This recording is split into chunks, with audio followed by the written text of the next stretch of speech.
Chapter 30. Consequences. Mrs. Chester's fare was so very elegant and select that it was considered a great honor by the young ladies of the neighborhood to be invited to take a table, and everyone was much interested in the matter. Amy was asked, but Jo was not, which was fortunate to all parties, as her elbows were decidedly akimbo at this period of her life, and it took a good many hard knocks to teach her how to get on easily. The haughty, uninteresting creature was left severely alone, but Amy's talent and taste were duly complimented by the offer of the art table, and she exerted herself to prepare and secure appropriate and valuable contributions to it. Everything went on smoothly till the day before the fair opened. Then there occurred one of the little skirmishes, which it is almost impossible to avoid, when some 25 women, old and young, with all their private piques and prejudices, try to work together. May Chester was rather jealous of Amy because the latter was a greater favorite than herself, and just at this time several trifling circumstances occurred to increase the feeling. Amy's dainty pen and ink work entirely eclipsed May's painted vases. That was one thorn. Then the all-conquering tutor had danced 4 times with Amy at a late party and only once with May. That was thorn number 2. But the chief grievance that rankled in her soul and gave an excuse for her unfriendly conduct was a rumor which some obliging gossip had whispered to her that the March girls had made fun of her at the Lambs. All the blame of this should have fallen upon Jo, for her naughty imitation had been too lifelike to escape detection, and the frolicsome Lambs had permitted the joke to escape.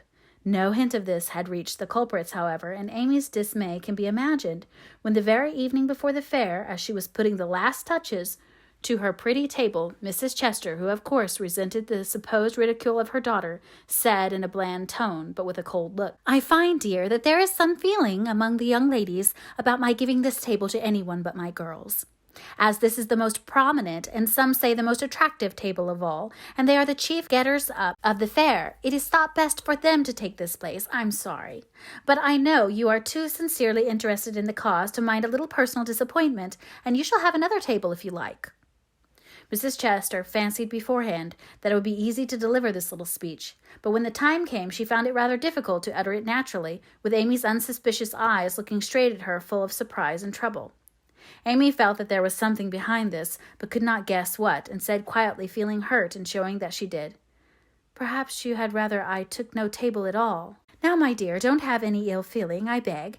It's merely a matter of expediency, you see. My girls will naturally take the lead, and this table is considered their proper place. I think it very appropriate to you, and feel very grateful for your efforts to make it so pretty, but we must give up our private wishes, of course, and I will see that you have a good place elsewhere. Would you like the flower table? The little girls undertook it, but they are discouraged. You can make a charming thing of it, and the flower table is always attractive, you know." "Especially to gentlemen," added May, with a look which enlightened Amy as to one cause of her sudden fall from favor. She colored angrily, but took no other notice of that girlish sarcasm, and answered with unexpected amiability, "It shall be as you please, Mrs. Chester. I'll give up my place here at once, and attend to the flowers if you like." "You can put your own things on your own table if you prefer," began May, feeling a little conscience-stricken as she looked at the pretty racks, the painted shelves, and quaint illuminations Amy had so carefully made and so gracefully arranged. She meant it kindly, but Amy mistook her meaning and said quickly, "Oh, certainly, if they are in your way," and sweeping her contributions into her apron, pell-mell, she walked off, feeling that herself and her works of art had been insulted past forgiveness. "Now she's mad. Oh, dear, I wish I hadn't asked you to speak, Mamma," said May, looking disconsolately at the empty spaces on her table. "Girls' quarrels are soon over," returned her mother, feeling a trifle ashamed of her own part in this one, as well she might. The little girls hailed Amy and her treasures with delight, which cordial reception somewhat soothed her perturbed spirit, and she fell to work, determined to succeed florally, if she could not artistically. But everything seemed against her. It was late, and she was tired. Everyone was too busy with their own affairs to help her, and the little girls were only hindrances, for the dears fussed and chattered like so many magpies, making a great deal of confusion in their artless efforts to preserve the most perfect order. The evergreen arch wouldn't stay firm after she got it up, but wiggled and threatened to tumble down on her head when the hanging baskets were filled. Her best tile got a splash of water, which left a sepia tear on the Cupid's cheek. She bruised her hands with hammering and got cold working in a draught, which last affliction filled her with apprehensions for the morrow. Any girl reader who has suffered like afflictions will sympathize with poor Amy and wish her well through her task. There was great indignation at home when she told her story that evening. Her mother said it was a shame, but told her she had done right. Beth declared she wouldn't go to the fair at all, and Joe demanded why she didn't take all her pretty things and leave those mean people to get on without her. Because they are mean is no reason why I should be. I hate such things, and though I think I have a right to be hurt, I don't intend to show it. They will feel that more than angry speeches or huffy actions, won't they, Marmee? That's the right spirit, dear. A kiss for a blow is always best, though it's not very easy to give it sometimes, said her mother with the air of one who had learned the difference between preaching and practicing. In spite of various very natural temptations to resent and retaliate, Amy adhered to her resolution all the next day, bent on conquering her enemy by kindness. She began well, thanks to a silent reminder that came to her unexpectedly but most opportunely. As she arranged her table that morning, while the little girls were in the anteroom filling the baskets, she took up her pet production, a little book, the antique cover of which her father had found among his treasures, and in which on leaves of vellum she had beautifully illuminated different texts. As she turned the pages, rich in dainty devices, with very pardonable pride, her eye fell upon one verse that made her stop and think. Framed in a brilliant scrollwork of scarlet, blue, and gold, with little spirits of goodwill helping one another up and down among the thorns and flowers, were the words, "Thou shalt love thy neighbor as thyself." I ought, but I don't, thought Amy, as her eye went from the bright page to May's discontented face behind the big vases that could not hide the vacancies her pretty work had once filled. Amy stood a minute, turning the leaves in her hand, reading on each some sweet rebuke for all heart-burnings and uncharitableness of spirit. Many wise and true sermons are preached us every day by unconscious ministers in street, school, office, or home. Even a fair table may become a pulpit if it can offer the good and helpful words which are never out of season. Amy's conscience preached her a little sermon from that text then and there, and she did what many of us do not always do, took the sermon to heart and straightway put it in practice. A group of girls were standing about May's table, admiring the pretty things and talking over the change of saleswomen. They dropped their voices, but Amy knew they were speaking of her, hearing one side of the story and judging accordingly. It was not pleasant, but a better spirit had come over her, and presently a chance offered for proving it. She heard May say sorrowfully, "It's too bad, for there is no time to make other things, and I don't want to fill up with odds and ends. The table was just complete then, now it's spoiled." "I dare say she'd put them back if you asked her," suggested someone. "How could I, after all the fuss?" began May, but she did not finish, for Amy's voice came across the hall, saying pleasantly, "You may have them, and welcome without asking if you want them. I was just thinking I'd offer to put them back, for they belong to your table rather than mine. Here they are. Please take them, and forgive me if I was hasty in carrying them away last night." As she spoke, Amy returned her contribution with a nod and a smile, and hurried away, feeling that it was easier to do a friendly thing than it was to stay and be thanked for it. "Now I call that lovely of her, don't you?" cried one girl. May's answer was inaudible, but another young lady, whose temper was evidently a little soured by making lemonade, added with a disagreeable laugh, "Very lovely," for she knew she wouldn't sell them at her own table. Now that was hard. When we make little sacrifices, we like to have them appreciated at least, and for a minute Amy was sorry she had done it, feeling that virtue was not always in its own reward. But it is, as she presently discovered, for her spirits began to rise and her table to blossom under her skillful hands. The girls were very kind, and that one little act seemed to have cleared the atmosphere amazingly.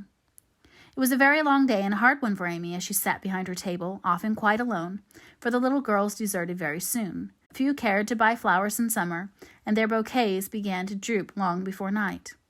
The art table was the most attractive in the room. There was a crowd about it all day long, and the tenders were constantly flying to and fro with important faces and rattling money boxes.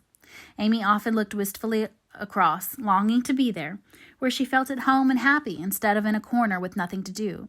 It might seem no hardship for some of us, but to a pretty, blithe young girl, it was not only tedious but very tiring, and the thought of Laurie and her friends made it a real martyrdom. She did not go home till night, and then she looked so pale and quiet that they knew the day had been a hard one, though she made no complaint, and did not even tell what she had done. Her mother gave her an extra cordial cup of tea. Beth helped her dress, and made a charming little wreath for her hair, while Jo astonished her family by getting herself up with unusual care and hinting darkly that the tables were about to be turned. Don't do anything rude, pray, Joe. I won't have any fuss made. So let it all pass and behave yourself, begged Amy as she departed early, hoping to find a reinforcement of flowers to refresh her poor little table. I merely intend to make myself entrancing agreeable to everyone I know, and to keep them in your corner as long as possible. Teddy and his boys will lend a hand, and we'll have a good time yet, returned Joe, leaning over the gate to watch for Laurie. Presently the familiar tramp was heard in the dusk, and she ran out to meet him. Is that my boy? As sure as this is my girl. And Laurie tucked her hand under his arm with the air of a man whose every wish was gratified. Oh, Teddy, such doings! And Joe told Amy's wrongs with sisterly zeal. A flock of our fellows are going to drive over by and by, and I'll be hanged if I don't make them buy every flower she's got and camp down before her table afterward, said Laurie, espousing her cause with warmth. The flowers are not at all nice, Amy says, and the fresh ones may not arrive in time. I don't wish to be unjust or suspicious, but I shouldn't wonder if they never came at all. When people do one mean thing, they are very likely to do another, observed Joe in a disgusted tone. Didn't Hayes give you the best out of the gardens? I told him to. I didn't know that. He forgot, I suppose, and as your grandpa was poorly, I didn't like to worry him by asking, though I did want some. Now, Joe, how could you think there was any need of asking? They are just as much yours as mine. Don't we always go halves in everything? Began Laurie in the tone that always made Joe turn thorny. Gracious, I hope not. Half of some of your things wouldn't suit me at all. But we mustn't stand philandering here.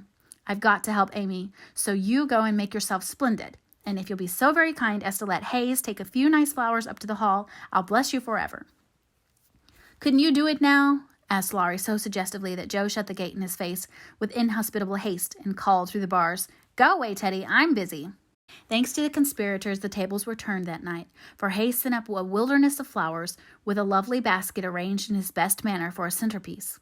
Then the March family turned out en masse, and Jo exerted herself to some purpose, for people not only came, but stayed, laughing at her nonsense, admiring Amy's taste, and apparently enjoying themselves very much. Laurie and his friends gallantly threw themselves into the breach, bought up the bouquets, and camped before the table and made that corner the liveliest spot in the room.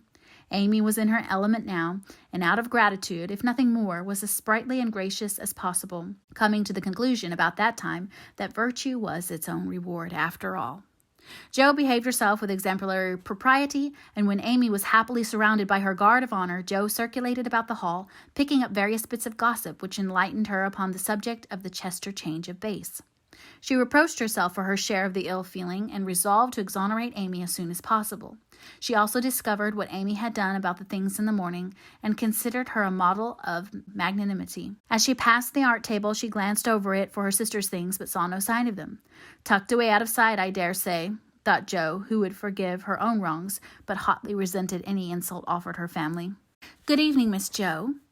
How does Amy get on? Asked May with a conciliatory air, for she wanted to show that she also could be generous. She has sold everything she had that was worth selling, and now she is enjoying herself. The flower table is always attractive, you know, especially to gentlemen. Jo couldn't resist giving that little slap, but May took it so meekly she regretted it a minute after, and fell to praising the great vases, which still remained unsold. Is Amy's illumination anywhere about? I took a fancy to buy that for father, said Jo, very anxious to learn that the fate of her sister's work. Everything of Amy's sold long ago. I took care that the right people saw them, and they made a nice little sum of money for us, returned May, who had overcome sundry small temptations as well as Amy had that day. Much gratified, Jo rushed back to tell the good news, and Amy looked both touched and surprised by the report of May's word and manner. Now, gentlemen, I want you to go and do your duty by the other tables as generously as you have mine, especially the art table, she said, ordering out Teddy's own, as the girls called the college friends. Charge, Chester, charge is the motto for that table. But do your duty like men, and you'll get your money's worth of art in every sense of the word, said the irrepressible Jo, as the devoted phalanx prepared to take the field. To hear is to obey, but March is fairer far than May, said little Parker, making a frantic effort to be both witty and tender, and getting promptly quenched by Laurie, who said, Very well, my son, for a small boy, and walked him off with a paternal pat on the head. Buy the vases, whispered Amy to Laurie, as a final heaping of coals of fire on her enemy's head. To May's great delight, Mr. Lawrence not only bought the vases, but pervaded the hall with one under each arm. The other gentlemen speculated with equal rashness in all sorts of frail trifles, and wandered helplessly about afterward, burdened with wax flowers, painted fans, filigree portfolios, and other useful and appropriate purchases. Aunt Carol was there, heard the story, looked pleased, and said something to Mrs. March in a corner, which made the latter lady beam with satisfaction, and watch Amy with a face full of mingled pride and anxiety, though she did not betray the cause of her pleasure till several days later. The fair was pronounced a success, and when May bade Amy good night, she did not gush as usual, but gave her an affectionate kiss, and a look which said, "Forgive and forget." That satisfied Amy, and when she got home she found the vase paraded on the parlor chimney-piece with a great bouquet in each. "The reward of merit for a magnanimous march," as the Laurie announced with a flourish. "You've a deal more principle and generosity and nobleness of character than I ever gave you credit for, Amy. You have behaved sweetly, and I respect you with all my heart," said Joe warmly as they brushed their hair together late that night. "Yes, we all do, and love her for being so ready to forgive. It must have been dreadfully hard. After working so long and setting your heart on selling your own pretty things, I don't believe I could have done it as kindly as you did," added Beth from her pillow. "Why, girls, you needn't praise me so. I only did as I'd been done by. You laugh at me when I say I want to be a lady, but I mean a true gentlewoman in mind and manners, and I try to do it as far as I know how. I can't explain exactly, but I want to be above the little meannesses and follies and faults that spoil so many women. I'm far from it now, but I'll do my best and hope in time to be what Mother is."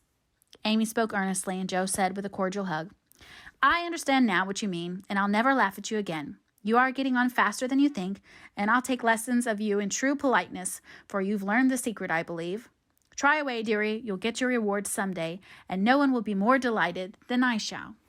A week later, Amy did get her reward, and poor Joe found it hard to be delighted. A letter came from Aunt Carol, and Mrs. March's face was illuminated to such a degree when she read it that Joe and Beth, who were with her, demanded what the glad tidings were. "Aunt Carol is going abroad next month and wants—" "Me to go with her?" burst in Joe, flying out of her chair in an uncontrollable rapture. "No, dear, not you. It's Amy." "Oh, Mother, she's too young. It's my turn first.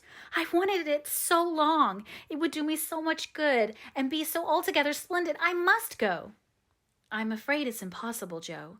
Aunt says Amy, decidedly, and it is not for us to dictate when she offers such a favor." "It's always so. Amy has all the fun, and I have all the work. It isn't fair. Oh, it isn't fair," cried Joe passionately. "I'm afraid it's partly your own fault, dear.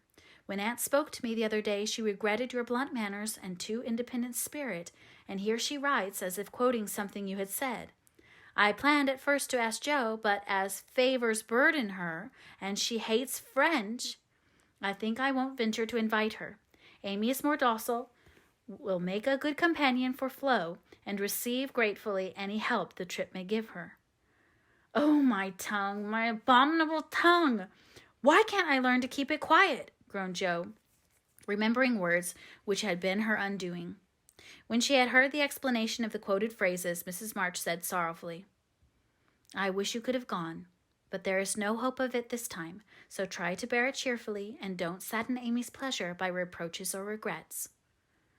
"I'll try," said Joe, winking hard, as she knelt down to pick up the basket she had joyfully upset.